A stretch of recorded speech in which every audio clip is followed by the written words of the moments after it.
All right, so all this time we've been looking at fundamental theorem of calculus 1. Let's look at the fundamental theorem of calculus 2. Now I'm going to let y'all read through all this, okay? Let's focus on this last line right here. It's saying, what if I take the derivative of an integral that has a constant as the lower limit of integration, has a variable as the upper limit of integration? Then what do?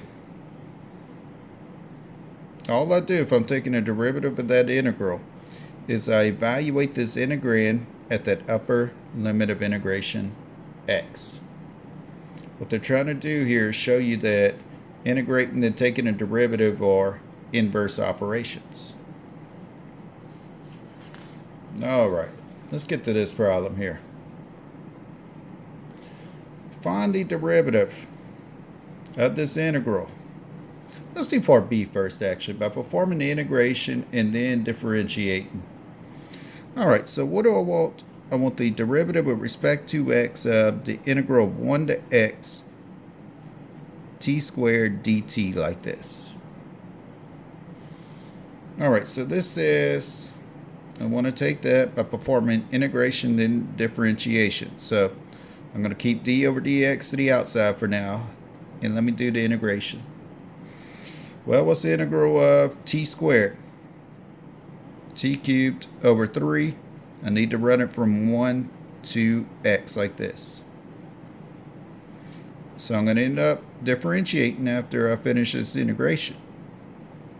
So I have x cubed over 3 minus 1 cubed over 3.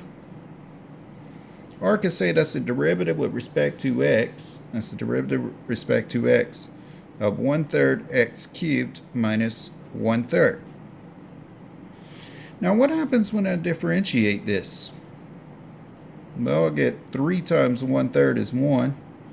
So I'll get x squared minus 0, or just x squared. That's my answer. Now let's suppose I want to do part A. Let's suppose I want to see, let's find a derivative with respect to x of the integral from 1 to x of t squared dt by using part 2 of the fundamental theorem of calculus. What did part 2 of the fundamental theorem of calculus say?